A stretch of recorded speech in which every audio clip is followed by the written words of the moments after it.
When the HOA sent a letter claiming his private lake belonged to them, he laughed it off, until they showed up with a surveyor and a lawyer, demanding he hand over the deed. But when the cops arrived, expecting to back the HOA's power grab, they left with a stern warning for the board instead, and he had the paperwork to prove it. He sat at his kitchen table, staring at the letter that had arrived in the mail 3 weeks ago. It was from the Homeowners Association, printed on their official letterhead, with bolded words like eminent domain and community property. The HOA claimed his lake, the one his family had owned for 3 generations, where he'd fished with his grandfather as a kid, was somehow under their jurisdiction. They said it was part of the neighborhood's common areas, and demanded he provide proof of ownership within 30 days or face legal action. He thought it was a joke at first. The lake was on his property, clearly marked on every survey he'd ever seen. His deed, locked in a safe upstairs, listed the 12 acres, including the lake, as his. But the HOA wasn't joking. The letter had his name at the top. Michael Reynolds, 42 Maple Lane. He'd lived in this house, on the edge of the Pinewood Estates neighborhood, for 15 years. His property was technically part of the HOA's boundaries, but his family had owned the land long before the subdivision was built in the 1980s. When the developers came, his grandfather refused to sell the lake or the surrounding acres, so the neighborhood grew around it. The HOA had never bothered him before. He paid his dues, barely, since his property didn't use their amenities, and they left him alone. Until now. Michael called his lawyer, Tom Hargrove, the same day he got the letter. Tom had handled his grandfather's estate when he passed, so he knew the property's history. "This is nonsense," Tom said over the phone. "Your deed is ironclad. The lake's been in your family since 1947. Send me the letter, and I'll draft a response." Michael faxed it over, feeling relieved. He figured the HOA would back off once they saw the legal documents. But 2 weeks later, he got another letter. This one was signed by the HOA president, Karen Whitaker, and it wasn't asking for proof anymore. It was demanding he meet with their board to discuss transferring ownership of the lake for community use. He drove to the HOA office, a small building near the neighborhood's entrance, expecting a quick meeting. Instead, he walked into an ambush. Karen, a woman in her late 50s with a clipboard and a smug smile, sat at the head of a table with 4 other board members. A man in a suit, introduced as their attorney, handed Michael a stack of papers. "We've done our research," Karen said. "The lake's boundaries were never properly filed with the county, so it defaults to the HOA as a shared resource." Michael's jaw tightened. He wasn't a lawyer, but he knew enough to call their bluff. "My deed says otherwise," he said. "And I've got surveys going back decades." The attorney leaned forward. "Those surveys are outdated. We've commissioned a new one, and it shows the lake is within our jurisdiction." Michael left the meeting with a knot in his stomach. They weren't backing down. The next morning, he woke up to the sound of engines outside. He looked out his window and saw a truck parked near the lake, with 2 men unloading equipment. One had a surveyor's tripod, the other a clipboard. A black SUV was nearby, and Karen Whitaker stood next to it, pointing at the water. Michael threw on a jacket and stormed outside. "What the hell are you doing?" he shouted. Karen turned, unfazed. "We're conducting an official survey," she said. "This is HOA business." Michael stepped closer. "This is my property. Get off my land." The surveyor hesitated, looking at Karen. She waved him on. "We have every right to be here," she said. Michael pulled out his phone and called Tom. "They're at the lake," he said. "Surveyors, Karen, the works." Tom's voice was calm but firm. "Call the sheriff. Now." The sheriff's department sent 2 deputies, who arrived 20 minutes later. By then, Karen had called the HOA's attorney, who showed up in a pressed suit, carrying a briefcase. The deputies, a younger man named Officer Daniels and an older woman named Officer Hayes, listened as Karen explained the HOA's claim. "This lake is a community asset," she said. "Mr. Reynolds has no legal right to restrict access." The attorney handed over a folder of documents, including their new survey. Michael watched, his heart pounding, as the deputies flipped through the papers. Then Officer Hayes turned to him. "You got anything to show your side?" Michael nodded and ran back to the house. He grabbed the deed, a 1995 survey, and a letter from the county confirming his property lines. He handed them to Hayes, who read them carefully. The deputies stepped aside to talk privately. Michael overheard snippets, county records, and clear title. Karen kept talking to the attorney, her voice low but urgent. When the deputies returned, Hayes looked at Karen. "Ma'am, these documents show the lake is on Mr. Reynolds' property. Your survey doesn't override a recorded deed." Karen's face reddened. "That's impossible," she said. "Our attorney," Hayes cut her off. "Your attorney can take it up with the county, but you're trespassing right now. You need to leave." The attorney started to argue, but Daniels stepped forward. "We're not." Karen and the surveyors left, but not before she shot Michael a glare that could have burned through steel. The attorney lingered, handing Michael a business card. "This isn't over," he said. Michael didn't respond. He watched them drive off, then thanked the deputies. Hayes gave him a nod.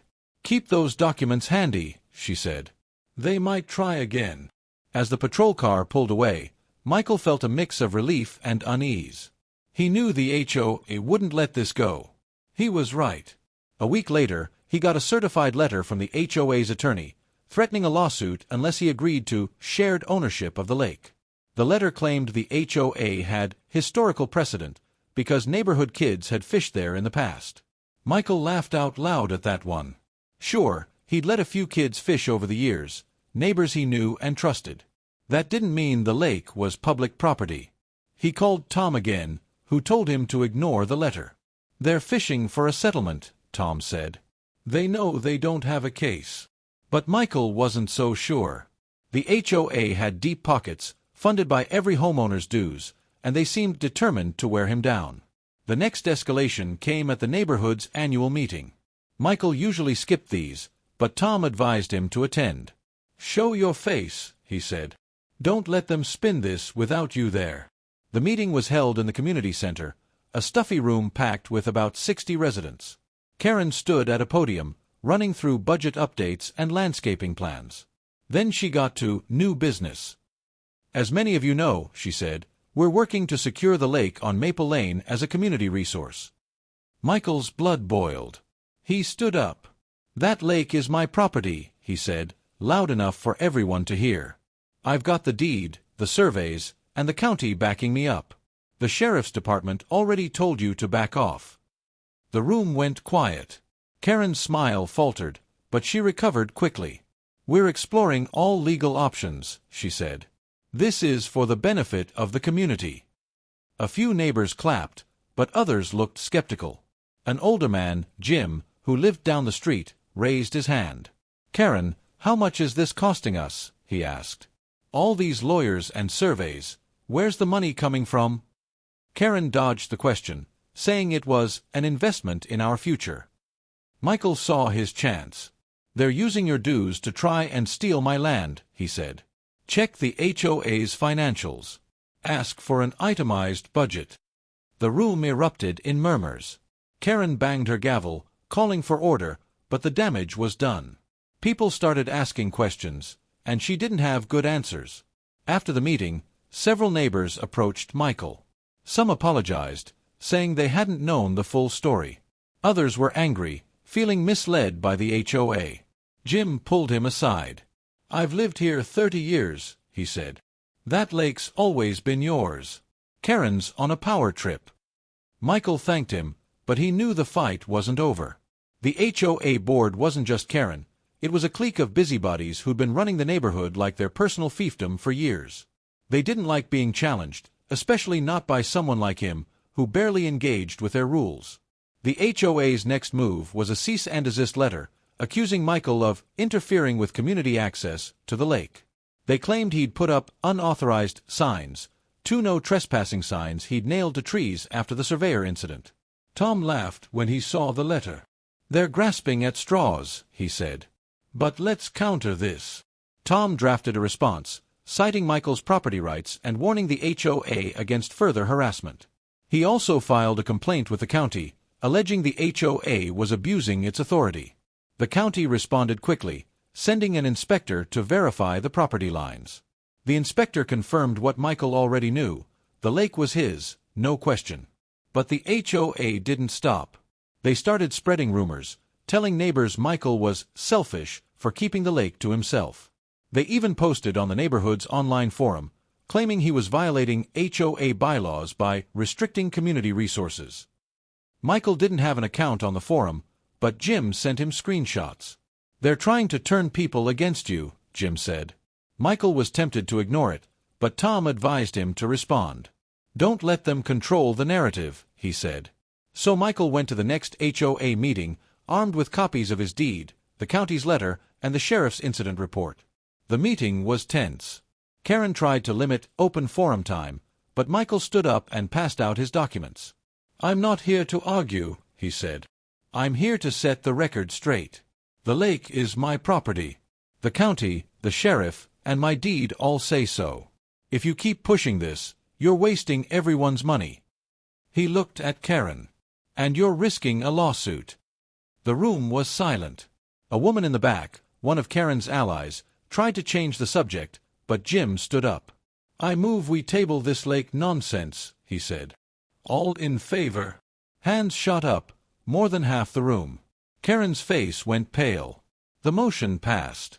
The HOA didn't send any more letters after that, but Michael wasn't naive. He knew they were licking their wounds, not giving up. Tom suggested he install security cameras around the lake, just in case. Michael bought 3, mounting them on trees with clear views of the water.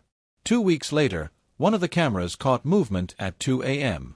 He checked the footage and saw 2 figures near the shore, carrying what looked like a sign. He called the sheriff again. This time, Officer Daniels came alone.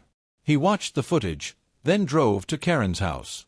Michael didn't know what was said, but Daniels came back an hour later. "I issued a warning," he said. "If we catch them trespassing again, it's a citation." The warning seemed to work. For the next few months, the HOA left Michael alone. Karen stepped down as president at the end of her term, citing personal reasons. The new board sent out a newsletter, promising more transparency and resident-focused priorities. Michael didn't trust it, but he was glad for the quiet. He still checked his cameras every morning, just to be sure. The lake was peaceful again, reflecting the pines and the sky like it always had. He'd sit on the dock sometimes, thinking about his grandfather, who'd fought off developers to keep this land. Michael knew he'd done the old man proud. But he also knew the HOA wasn't gone for good. They'd overreached this time, but they'd be back, maybe with a new board, a new lawyer, or a new angle. He kept his documents in the safe, his cameras charged, and Tom's number on speed dial. The lake was his, and he'd fight for it as long as he had to. The cop's warning to the HOA was a victory, but Michael wasn't fool enough to think it was the end.